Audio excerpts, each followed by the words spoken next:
much he's off. Not any permanent damage, anyway. No, I was going to pull off on it. So, Hey.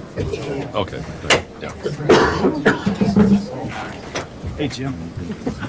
But I got the stash on. I know, I was just going to say the same thing. Yeah, yes, I do have a mustache.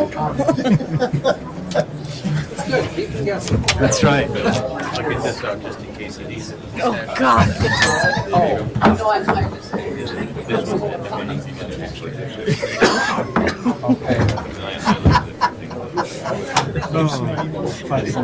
was just reading. Yeah. It's interesting too. There is. Oh, my Lord. Years. That Might need that later. floors me. Thank you.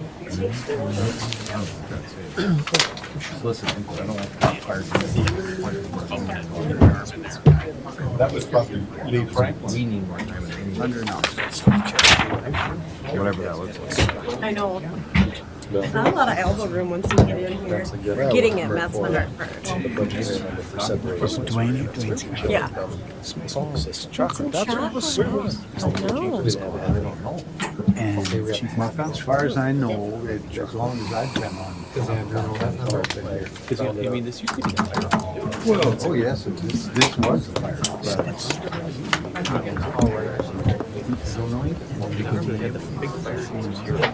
I wonder if that was running upstairs. Or not. Hey, Tom. 8250. We'll have to tell Jake to get that on next one.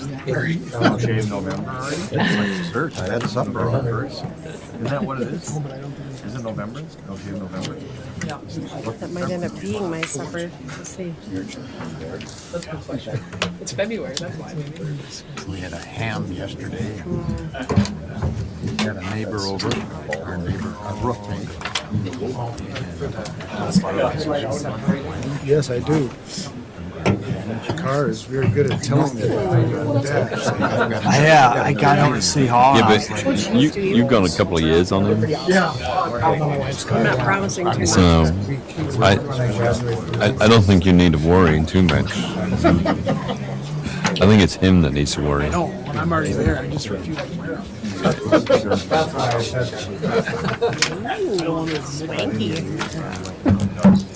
You have a busy day. Yeah. I know I got him. I'm just going to the week time is right now. A week from this Saturday. You ready? No, it was on Monday. I can read. Good evening, everyone. I'd ask that you'd please rise as we ask Pastor Dwayne Smith to lead us in our invocation, followed by the Pledge of Allegiance. Heavenly Father, we recognize your presence. We recognize that the Lord is our shepherd.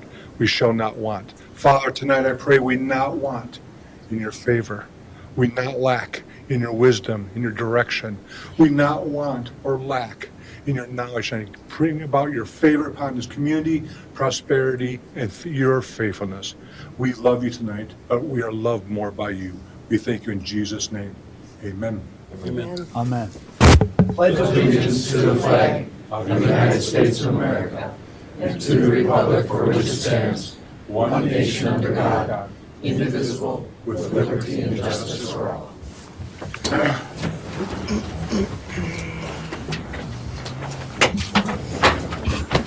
Good evening, everyone. It's 5:30, February 7th, 2022, and we'll call this meeting of the Fergus Falls City Council to order. Roll call, please. Here. Here. Here. Here. Here. Here. Here. Here. And we have a quorum. First item this evening we will look at is the approval of the agenda. I'll call on our city administrator, Andrew Bremstead. Good evening, Andrew. Good evening, Your Honor, council members. Hope everyone's well. We do have one item to remove from the agenda this evening. That's item number 4 on the consent agenda. We will be bringing that item back at our council meeting on the 22nd in a few weeks here. And then just to rearrange a little bit under ordinances and resolutions, I ask that we bring number 7, the resolution adopting the Bike and Ped Master Plan, to the top of the list, and we'll do that first. All right, with that, I would look for a motion adopting the agenda as amended. So moved, Your Honor. I'll Thank you, second. Justin. Thank you, Krista. All in favor of that motion, say aye. Aye. Pose same sign. That motion carries. There are no public hearings this evening. Under awarding of bids, tonight we will need a resolution awarding the tree removal and tree trimming services contract for 2022 and 2023 to Cars Tree Service, and we'll call on our Public Works Director, Guy Taylor. Good evening, Guy. Good evening. Thank you, Your Honor. I'll be looking for that resolution, the recommendation of Cars Tree Service to be our tree contractor for years 2022 and 2023. Our city forester, Andy Nelson, works very closely with the tree contractor. Cars has been our contractor now for the last 6 years, and they've done excellent work for us.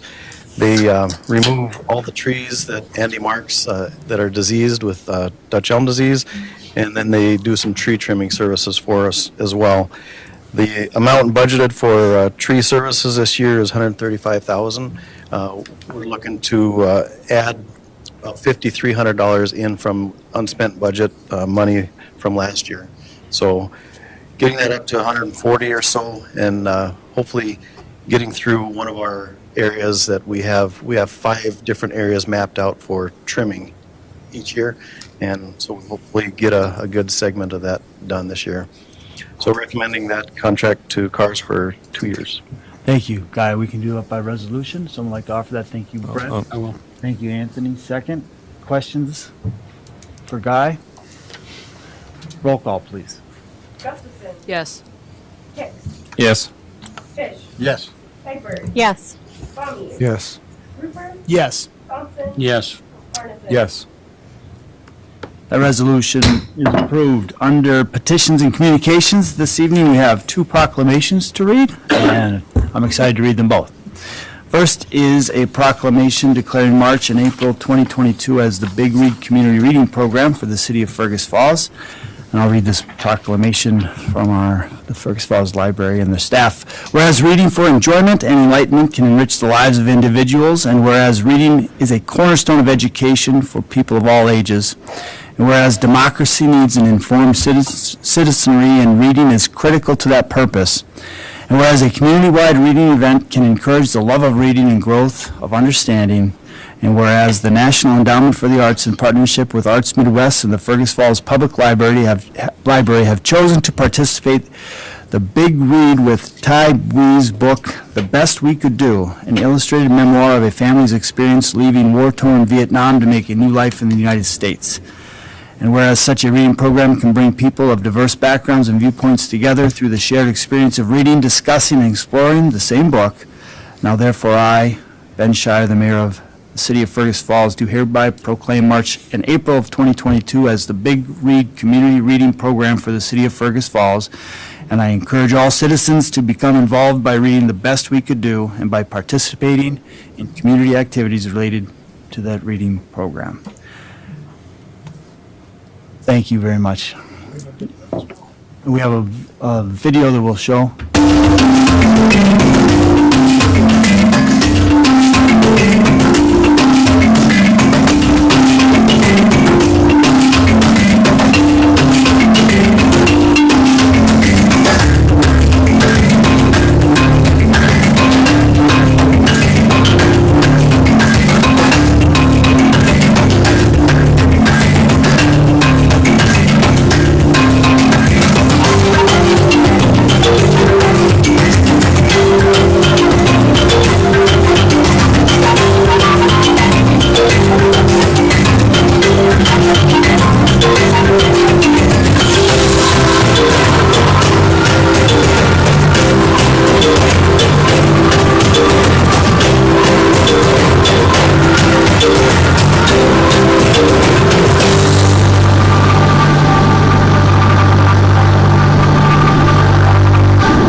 Bill, to you and all of your staff for everything you do for the community, and thanks to Ariel for putting that video together for us as well.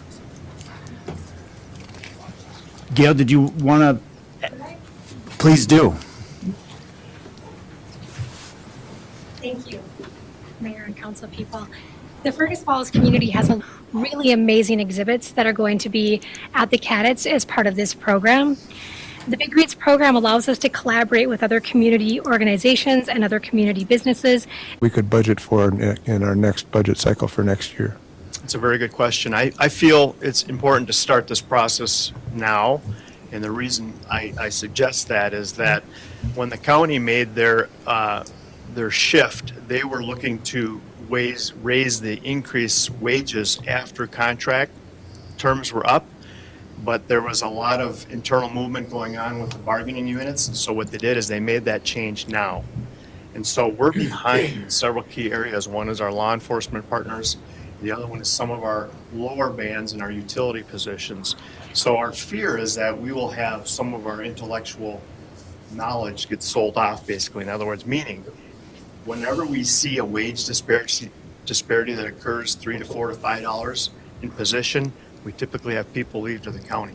So we want to make sure we don't have that happen here throughout this summer and throughout next year. So we would start this process. We would work with Bill and the budget committee this summer to see what changes we have to make, if any. Yeah, Your Honor, I was just going to add what Mike just said. The timing now allows us to be done in time for the next budgeting cycle, and it allows us to be strategic in how, assuming that there are identified increases, we don't know that until we do the work. But assuming that there are, it would allow us to strategically implement, whether it be stepping it in or, doing it overnight or waiting till the contracts are due. I think there's some strategy involved there, some conversations that have to happen. We would have that information in time to make those decisions as part of the 2023 budget. Then we'd be another year behind if we waited until those funds could be budgeted next year. So, yes, Anthony. I suppose a quick question. What would be the duration of this study? 4 months. 4 months. So we'd have it by the time the tax levy meets. And like I said, before we start making some of those decisions. So we have we have a resolution offered by Councilmember Gustafson, seconded by Councilmember Roofer. Any further questions for Mike before we call for the roll? Roll call, please. Gustafson. Yes. Hicks. Yes. Fish. Yes. Egbert. Yes. Bonnie. Yes. Rupert. Yes. Thompson. Yes. Arneson. Yes. That resolution is approved. Item number 5 is a resolution authorizing the transfer of real estate located at 522 East Hampton Avenue to the city and approving the quitclaim deed. And we'll call on our city attorney, Rolf Nickel. Thank you, Your Honor. This is a problem property in town.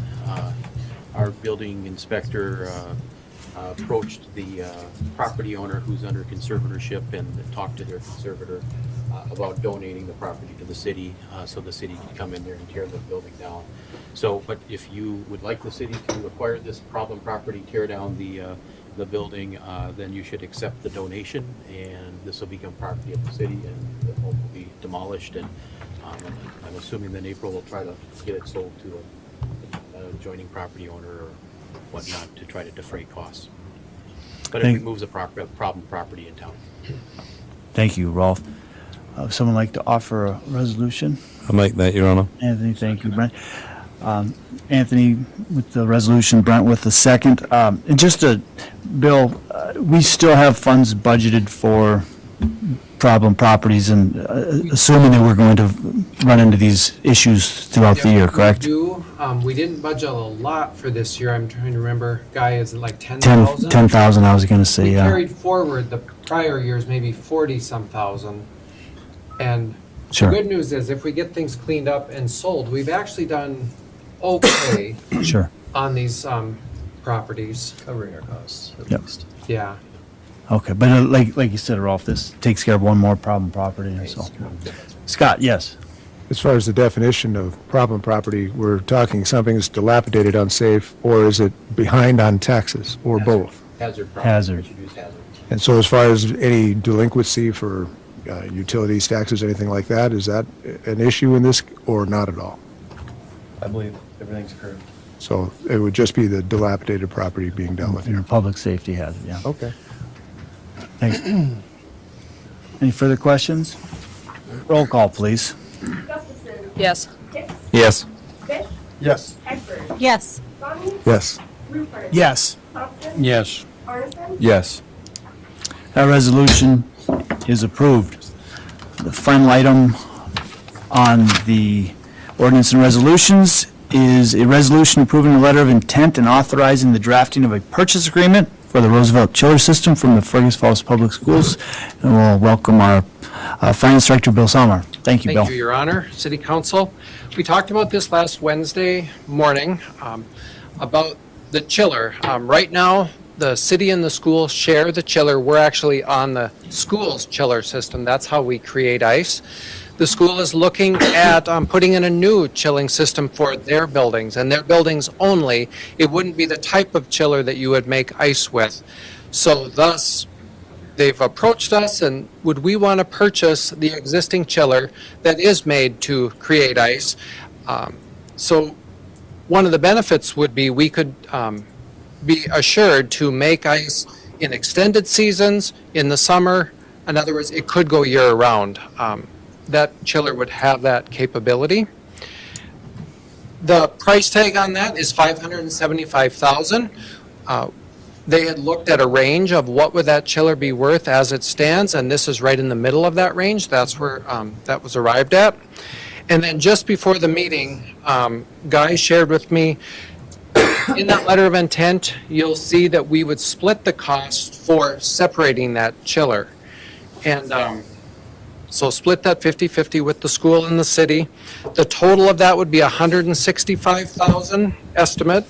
So our half would be $82,500. So bringing that $575 up to $657,500. So about $658,000 is what the estimate we have right now for purchasing that chiller and paying half of the separation costs on that. Do I have that right, Guy? Yep, that's correct. Okay. Funding for this, we have $1.1 million in the bank. Dates back from when we built the facility. So we'd be paying cash for that, would be our funding source. So I'll stop there if you have any questions. I know we did discuss that Wednesday morning as well. Discussed it at length Wednesday morning. Yes, Justin? Yeah, maybe just a quick question. I know we had discussed in the letter of intent having a specified date when the city would have operation for ice for the fall. Is that something we still want to add that date, or how? Well, and Andrew, correct me if I'm wrong, this letter of intent, and you'd be authorizing us to get working on a purchase agreement, and I think we could put all that in the purchase agreement. Would you agree with that? Yes, and it will come back before you for approval as well. Yep. Thank you. And I will offer that resolution so we can discuss it. Yeah. Thank you, Jim. Someone like second. Caroline, second. Thanks, Jim. Thanks, Caroline. My apologies. No problem. No problem. Any further questions that weren't answered either this evening or Wednesday morning when we discuss this at length? And again, we'll come back to you with a purchase agreement that you'll act on that. So. Roll call, please.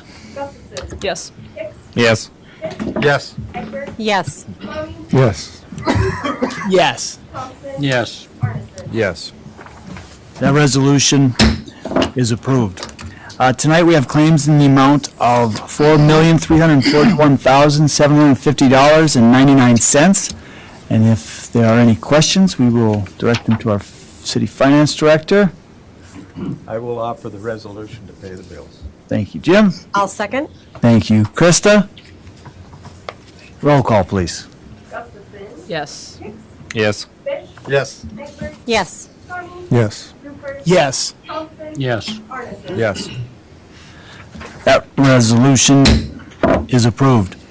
There are no board, committee, department reports or reports from staff or administrative officers. Under old and unfinished business, we have two items this evening. The first is Public Improvement 5958, which is dealing with the Campus View Estates sidewalk design. And again, we'll call on our city engineer, Brian Uvaro. Thank you. Good evening, Your Honor, and members again.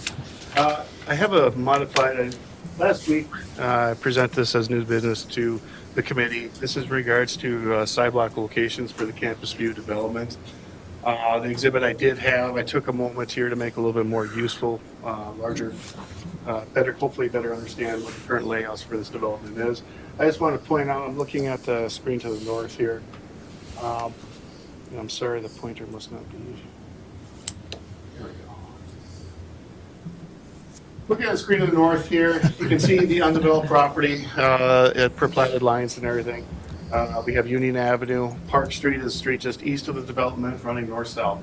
The area shown in yellow is currently the proposed layout design of the sidewalk for this development. We're looking to take bids here in early March. There was a suggestion to add sidewalk on both sides of Campus Drive, which serves this particular property. That's illustrated in the blue line right now. That is currently not part of this proposal for this development. So my request is to get council's direction to leave the plans as is, the sidewalks shown in the yellow locations on the map, or B would be to keep the existing sidewalks but adding additional sidewalk on Campus Drive, which is indicated on the blue in color. Thank you, Brian. So, I guess it's up to the council. We can discuss if someone likes to offer a motion. I'll make the motion, Your Honor. Motion to, you want the sidewalk on both, or you want the one? I want the one. You want the yellow? I'm going yellow. Yellow, okay. So there's a motion to, it does serve the neighborhood, obviously, it's across the street. I mean, there is, I'm a big proponent of having as many sidewalks as we can, but if we do look at the map, we do have access to the, all the lots there have access to a sidewalk. And you made your point the other day about more sidewalk to shovel for somebody, that I didn't think about that too. Scott? I've made the point that I'd like to see the sidewalks on both sides going forward, so I'm going to stick with that. So I'll be voting no, but that's how I'll approach it. Sure. Could we perhaps do compromise and do a sidewalk on one side and a footpath on the other side? So we have a motion to direct the city staff to continue with the sidewalk on one side of the street. Question, Brian, is this slightly different than what we saw on Wednesday morning, or is the amount seems to be significantly less if I'm reading that right? This amount, and I do have a copy here, there was a handout. Yep. It was an exhibit generated from a plan drawing grading plan. I know it's very busy, for lack of a better term, so I made this. But yes, same amount shown, locations described. Got it, okay, for some reason, okay, it looks a little different to me, but I trust you, it's the same. So we have a motion adopting the sidewalk, or directing city staff to continue with sidewalk on one side, everyone clear? One, yes. Just to make the point, this is our shot at it. It's not like we will come back 50 years from now and add a sidewalk. So if there's going to be a sidewalk there, it's got to get in the initial plan. And it just seems like it would be best to have sidewalk on both sides. There's been conversations about this going back and forth for many things that I've heard. So I better throw my 2 cents in there. I appreciate it, Scott, I really do. If this fails, then we can vote to go ahead with 2. Not to encourage anyone how to vote, but, right? All right, we have a motion and a second on the floor. All in favor of the motion, say aye. Aye. Opposed, same sign. Aye. We have 2 no votes, the motion carries. So staff has their direction. Thanks, Thank you. Scott and Caroline, and thanks, Brian, for that. Joe, we can disagree but not be disagreeable, right? That's important. We can agree to disagree. There you go. Item number 2 is an update on the Aquatic Center, and I'll call on Andrew Brumsack. Yeah, thank you, Your Honor. Council members, this item was a little bit late, so I apologize for that. It's on your desks this evening. I did not have it at the time of sending the packet out, but it is a time essential item, so I do hope we can get some direction this evening. As you'll recall, back in October, the city hired Boltman Mink to review the previous work done by U.S. Aquatics, and as a result of that review, they found that the estimated project costs in the U.S. Aquatics report was significantly low.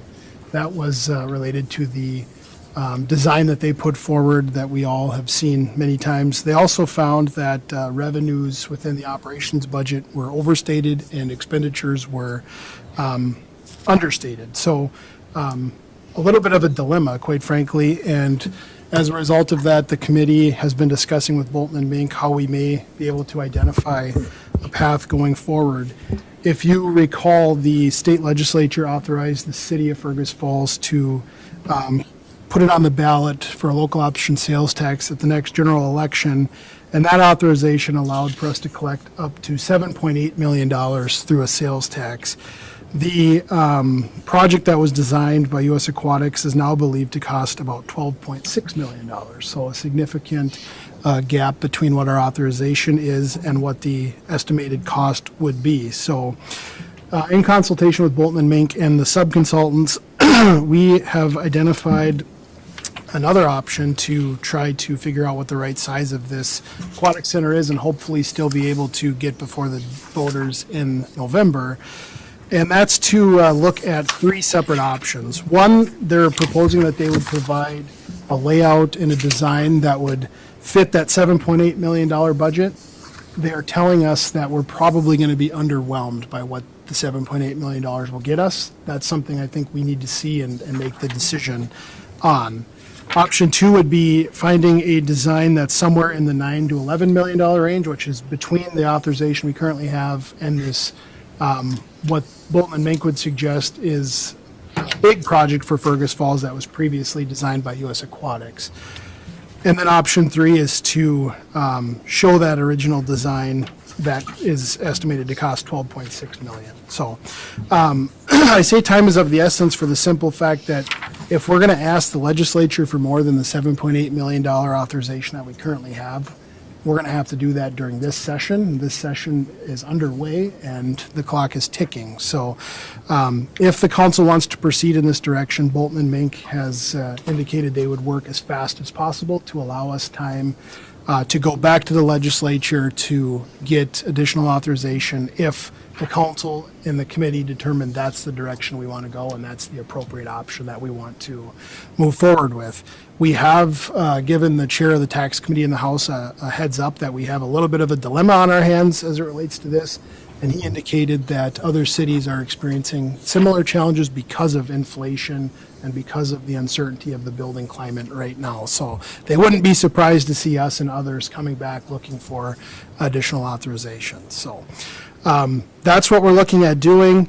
Once this work is concluded and we hone in on one of these three options, if the council decides to proceed, this would essentially give us everything we need to get to ballot question in November. It would have all the renderings, it would have all the additional information, factual information, operating costs, budgeting, all those things that we can provide to the voters so they can make sound decisions if this does appear on the ballot. So now here's the fun part. The proposal is $37,135, so it's not a cheap price tag, but it is heavy lifting. They're essentially starting over and looking at two new options that weren't previously under consideration. And then the third option, of course, will be less of a lift because a lot of the work has been done. So really, I think the council has to decide if they want to continue down this road. If so, I would suggest that this is probably a necessary cost to do our due diligence to get this in front of the voters in November. And if not, quite frankly, I don't know if there's a good path forward to have this on the ballot in November. So I guess that's the decision we need to make. I don't know if any of the folks on the committee want to add anything. There's a lot of folks that have spent a lot of time and energy and effort on this. And, this is really just the next step to try to have this successfully on the ballot. Question, have they done anything with donations, or you're looking at raising money through donations for the aquatic center?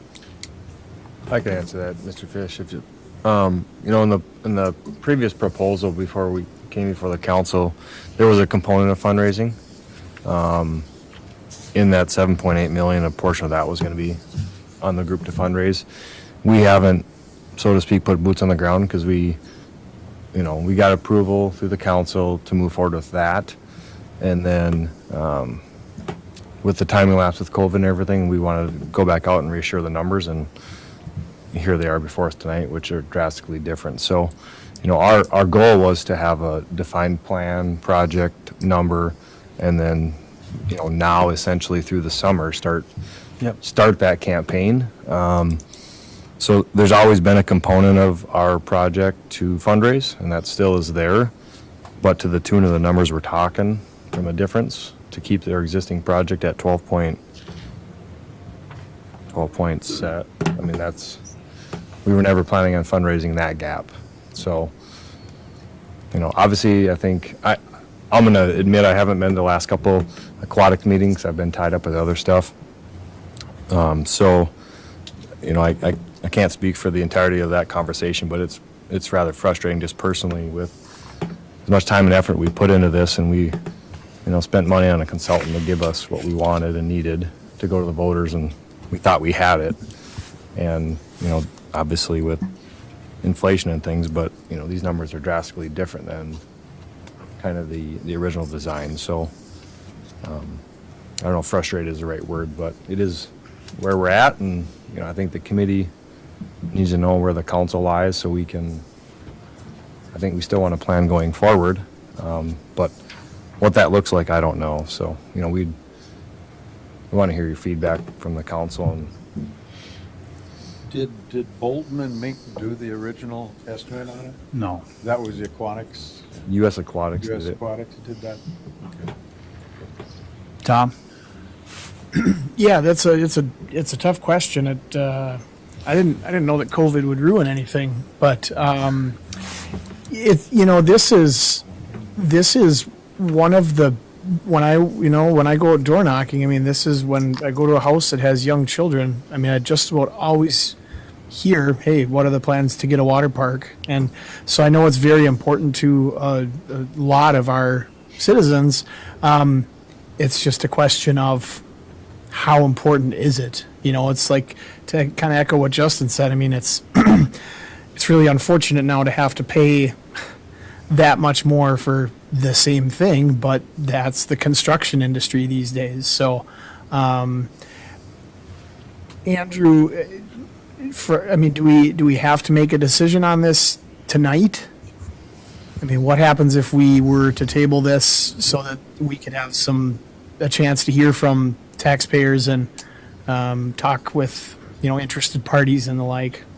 Yeah, Your Honor, Councilmember Roofer, I don't want you guys to make a decision if you're not comfortable in doing so, but it's going to take probably a minimum of 6 weeks to complete the work that's proposed in this scope.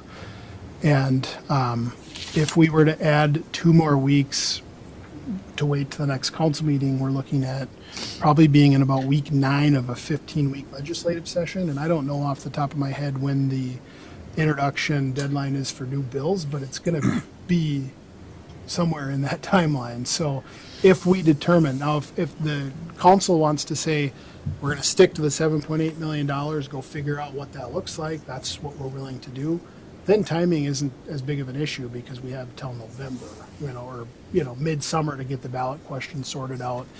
But if there's any component of additional legislative approval, that's where time is of the essence, because if we miss this legislative session, you're now looking at the next general election, which is 2024, and you're going to look at adding how much more costs. But just to be clarified, but in order to give the voters, a clear picture of what they're voting on, we'd have to do this work because or correct me if I'm wrong, because we've determined that USA Aquatics, their numbers are just not accurate for us to feel comfortable going to the voters. We'd have to do some level of work. If the direction was we're sticking to $7.8 million, this proposal would be smaller, because then we would hone in on that one option. So my follow-up question is, so if we approve this tonight, obviously eventually we'll hopefully be building an aquatic center, and this is just going to give us a better idea of what we would be looking at down the road. So, I mean, this is really some necessary work if we want to have the aquatic center, if we don't want to just cobble together a couple little things and call it good. If we want to have a project we can be proud of, we would need to make this investment. Yeah, unfortunately, that's accurate, and that's where we are. It pains me to say that because we've already done this work, and it was, not done well, unfortunately, but it is the investment we're going to have to make to get to that point.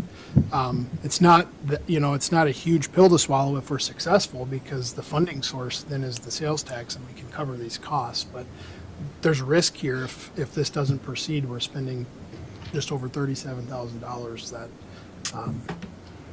would be gone, quite frankly, so. Your Honor. Yeah, Anthony. I think it's, I think we also have to be realistic. I mean, it's now 12.6 million. That's the cost, and that's without, obviously, interest. We've just, earlier this evening, discussed about a franchise fee that, we heard from the voters significantly in 4 days. So I think, we should be mindful of that. And I think to kind of introduce this tonight and expect a decision on it tonight is actually unfair to the voters, because I think, the general public will have something to say about a $12.6 million aquatic center. And, if we go ahead with this, proposal tonight, and we're going to do that somewhat in a vacuum. Literally, I don't know how many people, I mean, we all had phone calls and we all had emails, from Wednesday to today on something that technically was going to be $50. This is going to be significantly more. I think we do have a splash pad, included in the downtown riverfront, and if this rolled to another period, then maybe it rolls. But I think it's hard to make a decision on this tonight, especially in the light of what's gone on this evening too. And then I would like to say we're putting a lot of effort into the aquatic center, but I see nothing happening on De Lagoon Park. And I think, as a city council, we're basically, it looks like we're backing this project at the expense of De Lagoon. And I'd ask staff, what proposals do we have on the docket for De Lagoon? Because that one is also on the ballot this November. And we should be seen to be equitable in the projects that we're supporting. Yep, I'll answer that, Your Honor. Councilmember Hicks. I just want to be clear.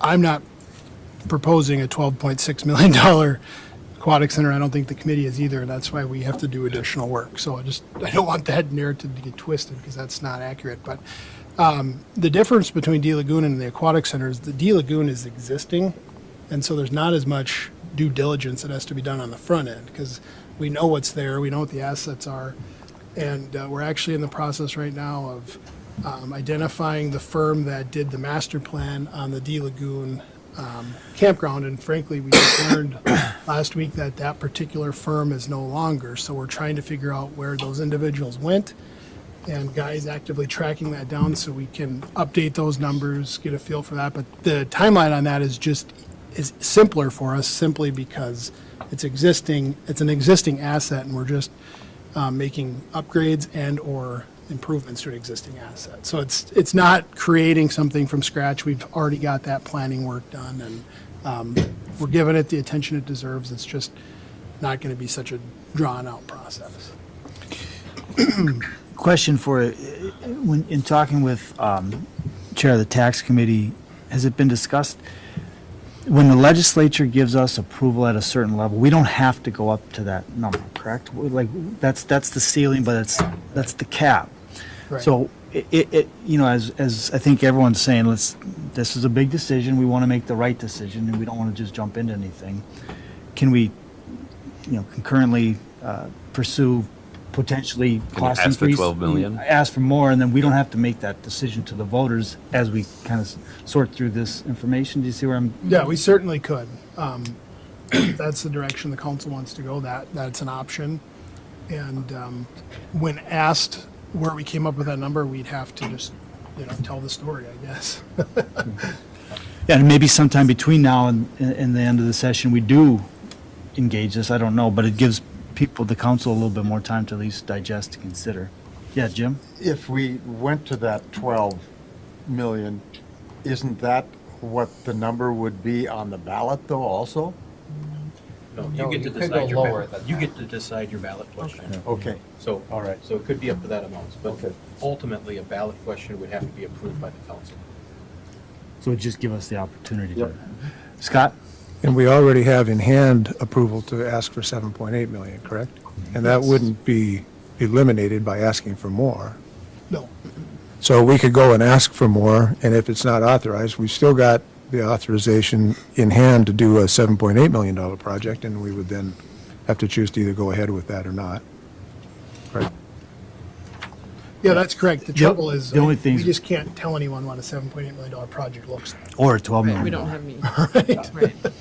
So at some point, but it does give the council more time to digest and to think through this and how much they want to invest on the front end. Yeah, How much detail the voters need, because the voters obviously need details to vote, right? the timing is related to the legislature. So if there's a comfort level from the council to just proceed with, the most expensive option in terms of legislative approval and then back down from there, I think that's totally fine, and we can start that process now. I think that's a good compromise. Can we make a motion towards that effect? Someone like to offer that we at least start that process, so we don't get. I'll offer that. Thank you, Scott. Second? I'll second it. Thank you, Jim. Justin? I just had a comment. I don't know if Bridget has any feedback from the committee. The way I see this, we as a committee at the 7.8, we thought we were getting, this plan. Now that's drastically changed.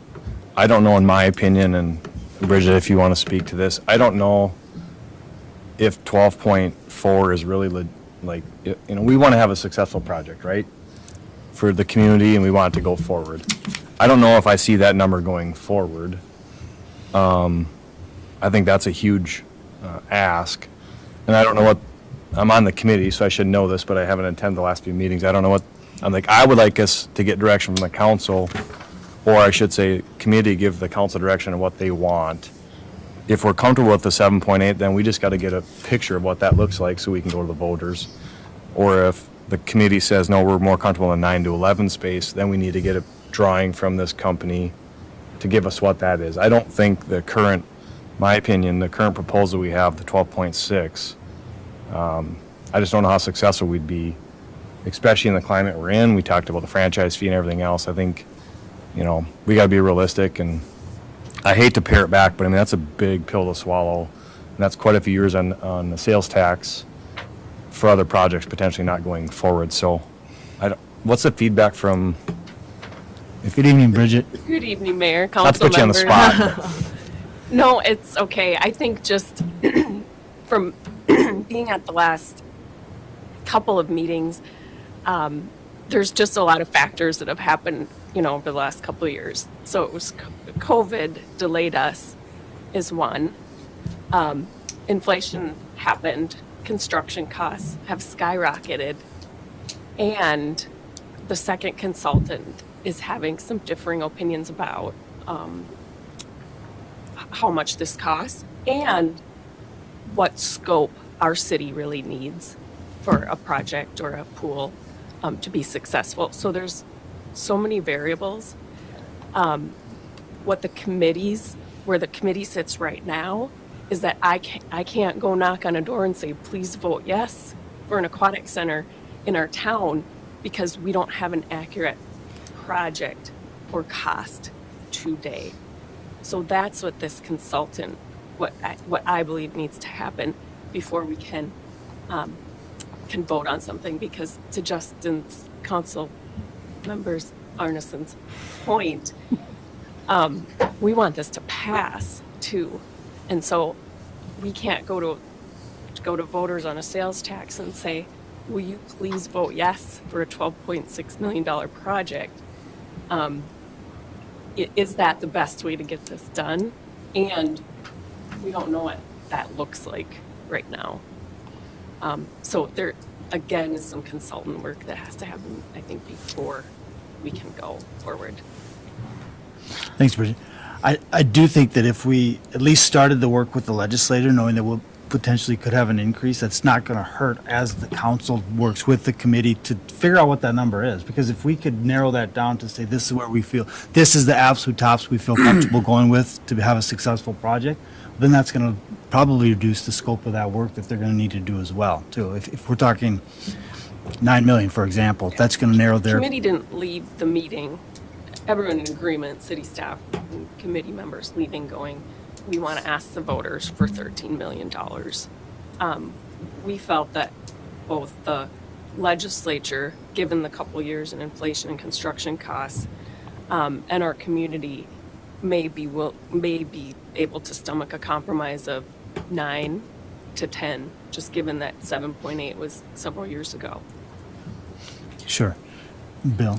And when we come up with the numbers of what would go in that legislative ask, so the 12.6 is the project, right? So we would have to come up with a calculation, what would the interest on the bonds be on top of that? So just so you're aware, what would go to the legislature would be something in addition to 12.6. We need to calculate what that would be too. We so, also would have for the to max. include contingency, because that does not Correct. include project contingency. Yeah. But it seems to me at this point, let's not worry about the timeline of the legislature. If we can get that passed, let's do the work here because this is our community. I think this body and the work of the committee is the one that's going to decide what is the actual project that we need to. Let's not rush this to get it to the legislator that's not the right project. That would be my thoughts, right? Let's get the authorization for them so we can do the work here to make sure we have the right project. I just have a comment, and I think that's fine if we go to legislature first, but if I remember correctly, we were ready to start rolling a week before everything shut down for COVID, because our last committee meeting, we were scrambling to find a location that would still allow us to meet there. And the very next week, everything closed down. So we had a project, we had committees within the committee, we had subcommittees within the committee to start fundraising, to start a Vote Yes campaign. We were ready to roll for November, and that was March 14th of 2020. So we are coming up on a timeline as well. So that's why I feel like a decision soon needs to be made about the scope of this project if the committee is going to be able to get out and talk to the voters about what this project is. So I don't think we can sit on this for too long. Sure. Point taken. And I think we have a motion. I would like us to, in my opinion, I think option 3 as presented, the original design, as Bridget said, is probably not realistic from both concessions that we'd be willing as a committee. I like option 2 because it gives us some flexibility to go to and have going to the state, and if we can get modified sales tax, that'd be great. If not, we at least have 7.8, and then the committee's got some fundraising to do for the difference in the gap, and I think that is at least a little more easily to bite off than, $4.5 million. So if we went with option 2, I think we could probably reduce that cost to $37,135, which gives us, I think, both paths of potentially having a successful project, having to pare it back a little bit, but also maybe having a bigger fundraising component for this to go forward, assuming the legislator doesn't budge on the 7.8. Then we could still move forward and we just have to fundraise, more or make more concessions to the design. But I think that gives us a lower cost to Bolton and Mink, gets us a design, and we can run parallel with the state. I just don't think the 12.6 makes sense to go and ask for that big of a request. That's just my opinion. Sure. And that would seem to be the bulk of this proposal too, the brand new 12.6. Maybe not. Maybe no, 9 to that's the 11. one that the work has been done. Yeah. Okay. You don't have that number though for the proposal. Yeah. We should ask Bill to come, not necessarily tonight because he doesn't have his calculator with him, but I mean, we also need to kind of have an understanding of if you're going to look at like 10 million, or 11 million, what the interest is, because obviously you've got to go to the legislator. I mean, that's included in the 7.8. So you need to have that kind of number in mind, because We need to know what, and again, we would look at, here's the Day Lagoon project estimate with interest, here's this project with interest. What was the sales tax fund at $1.3 million a year? And you kind of back into the number of years. That's how we kind of did the other one. So here's the max sales tax we'd ask to collect for the max years, and Sure. and I think we need to know that to make a decision too. So we have multiple things going on here. So we have a motion to at least start the process with our people in St. Paul to start the process of let them know we're going to ask for an increase, potentially ask for an increase to allow us to make the decision. So that's the motion that's on the floor. But then secondly, we'll vote on that. But then I think you have a motion to pare this down to option 2 is what I heard. So first motion is to have staff continue to work with representatives in St. Paul, laying the groundwork for a potential ask for an increase in the sales tax for the aquatic center. All in favor of that motion, say aye. Aye. Opposed, same sign. Aye. Second, that motion carries. Second, Justin, did you want I'd like to make a motion that we go to Bolton and Mink with option 2 to design a mid-sized option with a budget between 9 and 11 million, so we have an understanding of the scope of the project we could have in the design, assuming we were successful in changing the sales tax, or the other component would be additional fundraising to proceed with the project. Would that mean that we'd come back in 2 weeks with what that proposal would be from Bolton and Mink? Is that? I don't know how long it takes them to pare it back and give us the design, but Yeah, they'll be able to give it to us quickly. We'll present it at the committee of the whole meeting next week or whenever that is, and then So be ready for action. Okay. I'll second. So there's motion and a second. Clear on that motion? Yeah, Scott? so They just, didn't give us a price for what it would be to just do one option, but maybe it'll be 20,000, maybe it'll be something more or less than that. Do we need to pick a number, or are we going to just let them tell us? I guess my understanding would be saying yes to this motion would have them come back with a number for option 2. You're not voting on option 2, but of that 37,135, they'd have to come back with what it would cost just to give us that. Yes. This includes all 3. You'll see a revised proposal then at the committee of the whole next week, which would tell you exactly what it'll cost for them to do the work related to just option 2. But we won't have the rendering, I can't imagine, for what option 2 is. No, Yes. that's the Everyone clear on that motion? So all in favor of that motion to ask Bolton and Mink to focus in on option number 2 and bring that back to the next committee of the whole, say aye. Aye. Opposed, same sign. Aye. That motion carries as well. And then I think the third thing was just that as we go through all these numbers, we just ask our finance director to, let us know, have the numbers, which obviously we will. That's going to be part of the process. Yeah, we'll have to, next committee, the whole, we'll have to give Bring your you some of calculator. that information. So- There isn't enough in the liquor store to fund it, by the way. All right. Okay. Everyone good on that topic? Copy. There's no new business. Under announcements, there are 2 announcements this evening. Public Works Director Guy Taylor has an announcement. Not so much an announcement, but an update. We unfortunately had some idle hands do some vandalism in a couple warming houses. We put significant money into both warming houses in the past couple years.